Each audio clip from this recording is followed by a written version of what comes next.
next. Let's bring in Alina Habba. She is the attorney for former President Trump. Good morning to you, Alina.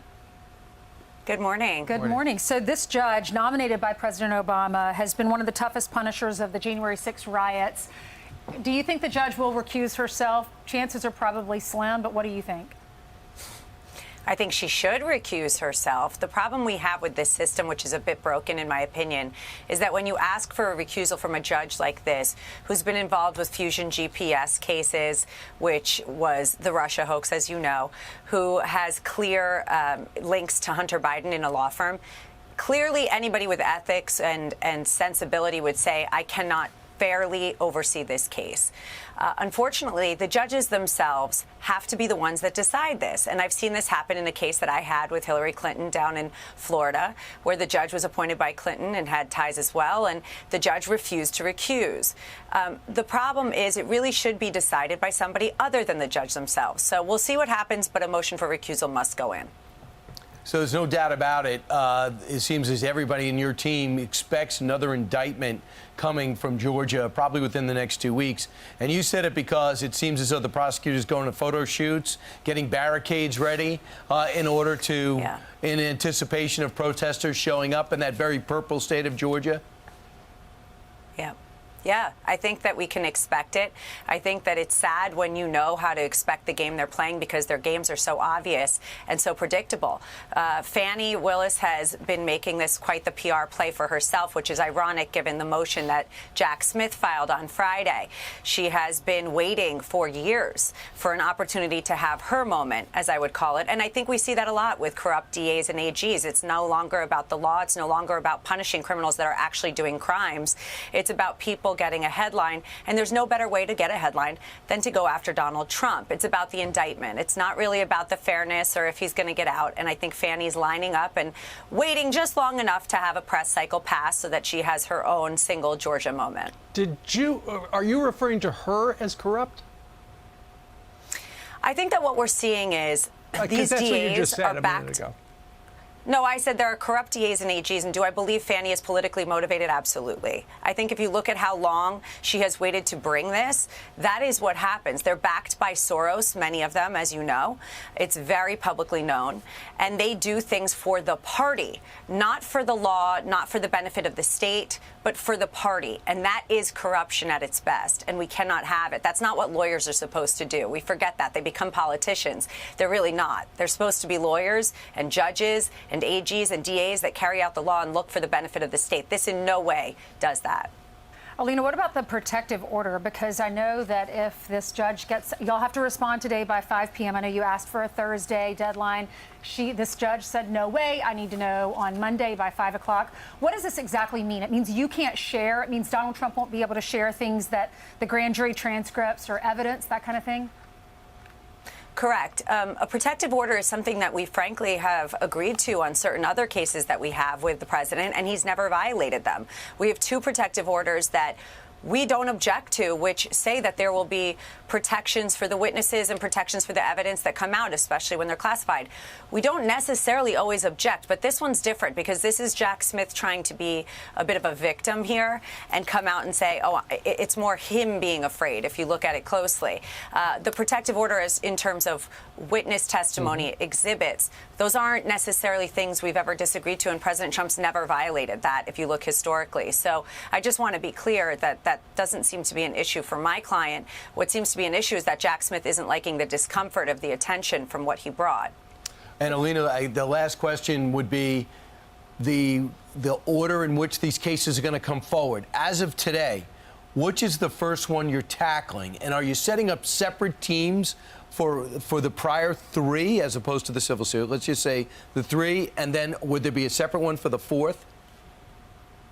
Yes. Obviously, there's interaction between the lawyers to the extent that we can make sure that we're coordinated with maintaining court orders and privileges. But no, these are all different cases. They're in different states, and you need to have lawyers that are licensed in those states, as you know, and that have expertise in these different types of cases. So we'll have separate teams, and we do have a little bit of overlap in some of the criminal attorneys, but we have usually one point person from that state. And a quick exit question for you. Given the scrutiny about what the former president says, is anybody reviewing his social media before he hit send? Because he said some stuff over the weekend that is getting a lot of attention. Yeah. The president obviously has access to his social media. There's a system in place, meaning that we have a ton of communications people, as we know. But in terms of what he does day by day, minute by minute, I can't speak to that. I wouldn't speak to that. That's so his nobody's personal reviewing business, it but before he hits send? I'm not going to speak to that. I think that the president has, just like I have and everybody else, the right to send it if he wants to, and if it needs to be reviewed, it gets reviewed. But, you know, he is a grown man, and he does as he wishes. Right. Anyone who had Twitter over the last 5 years or 6 years knows there's Real not quickly, Alina, what will your response be today by 5 o'clock?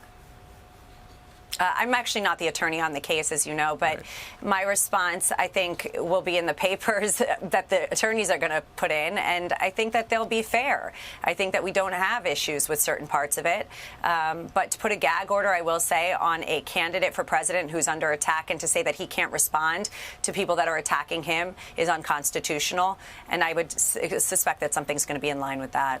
All right. Okay, thank you. We know you're busy. Thanks for dropping by. Of course. Thank you for having me. All right. You're welcome. All right, let's talk a little bit about this week out in Iowa is the Iowa State Fair. All politicians are heading that way who are on the Republican side running for the nomination. It was also, this past weekend was the weekend for the 3rd annual Ashley Barbecue Bash. And that is Ashley Hinson, who is a congresswoman from out in Iowa. And she invited all the candidates who are running for president, and 7 of them showed up. Yeah, most of them except Donald Trump. Yeah, Asa Hutchinson, Doug Burgum, Larry Elder, Nikki Haley, Perry Johnson, Ron DeSantis, and Vivek Ramaswamy. They each spoke, they each took stage, and they made their pitches. And in 3 weeks, that is the Fox debate on August 23rd. 3 have not qualified: Hutchinson, Elder, and Johnson. And then, Brian, did you want to speak to that before I was going to talk about Ron DeSantis showing up at the wedding. Yeah, I was just going to add, DeSantis did show up at the event, which so caught somebody's surprise. He's just amping up his personal appearances, going through doing the retail politics. He says he's going to go to all 99 counties in Iowa before the primary, which is in There's January. the wedding. So this is the wedding. They had a surprise guest. Governor DeSantis and his wife showed up to State Representative Taylor Collins and his wife Savannah's wedding. They were unexpected. The wife invited them. The husband did not know it was a surprise. And then they said, last minute, they said, we're going to stop by. It looked like they kept entering over and over again. I'm not really sure how we did that. The couple moved to the side. They clapped. He did endorse Ron DeSantis, and Lieutenant Governor Adam Gregg shared a picture on social media and said, congratulations to Taylor Collins and to Savannah Collins. So happy for you. Beautiful, with a couple surprise guests, special guests, only in Iowa. Right. And the other thing to bring up as we go back to President Trump, Steve, to what you were referencing is anyone going through his Truth Social posts. One thing is pretty clear. Melania Trump, who many people say, well, she stepped aside. Where is she? According to page 6 today in the New York Post, not only has Melania not stepped aside, she's been his chief confidant through this so-called hellish time. They have every breakfast, almost every breakfast when possible, and every dinner together with Barron. And she is the one really scrutinizing and giving advice who Donald Trump is leaning on through this time. Anyone who's been in their presence would agree that Melania Trump is zoned in, and she has his back in a very sophisticated way, not in a general, my husband is perfect, and she knows who's saying what about what and who you could trust and who you can't. And she's been burned by 2 people in particular. Stephanie Grisham is one, and another one goes and writes books from their confidant. They've learned to trust each other, and that was echoed in today's story. Right, and so that just flies in the face of those stories we had heard that she didn't want him to run for president. She, according to page 6, is 100% behind him. Another great story on page 6 today. You know, we've been talking about whether or not Glenn Youngkin, who is currently the governor of the Commonwealth of Virginia, is going to get into the race. This weekend, according to page 6, out in the Hamptons, Wilbur Ross, who was Donald Trump's Commerce Secretary, had a big dinner, and the guest of honor was Governor Youngkin. A bunch of millionaires were there, billionaires actually, They said it wasn't a fundraiser, but Steve Ross was there, Ronald Lauder, John Paulson, Nelson Pulse, a lot of people with a lot of money, and they were asking him about his positions, about different things like that. This comes on the heels of a University of Virginia college poll that came out last week that showed that in the Commonwealth of Virginia, in Virginia itself, if it were Glenn Youngkin versus Joe Biden, Glenn Youngkin would actually beat Joe Biden, who won the state in 2020. Yeah, well, we'll see if he gets in. He's hinted around. He didn't answer the question last week when asked, are you going to get in? He said, I'm just focused on my state right now. But we'll Which see. is what they always say. Yeah, yeah. So But it's so easy to do what Tom Cotton did. You know, I'm not going to run. That's all you have to say. But he is obviously thinking about it, and he he might does just have wait some and see support. what happens with DeSantis and with Donald Trump and see where that goes before he makes a decision. Right. He might just wait until the next season. Think, you know, But Wilbur Ross to host is pretty significant. Right, I mean, he was the exactly. one who was the whole time with Donald Trump. Right, and we had Glenn Youngkin on a couple of weeks ago, and I had asked him about an Axios story that said big donors are begging him to get in. These are a bunch of big donors in the Hamptons this weekend. So, you know, Ron DeSantis was way up there, has kind of stalled out right now. So maybe the big donors are thinking, all right, what's plan B? It could be that guy. He's very presidential. He listens to the voters. He heard what the parents had to say, and they voted for him, and he won in Virginia. He has a lot of experience in business. He's very successful with the Carlyle Group. He is. We'll see. Right?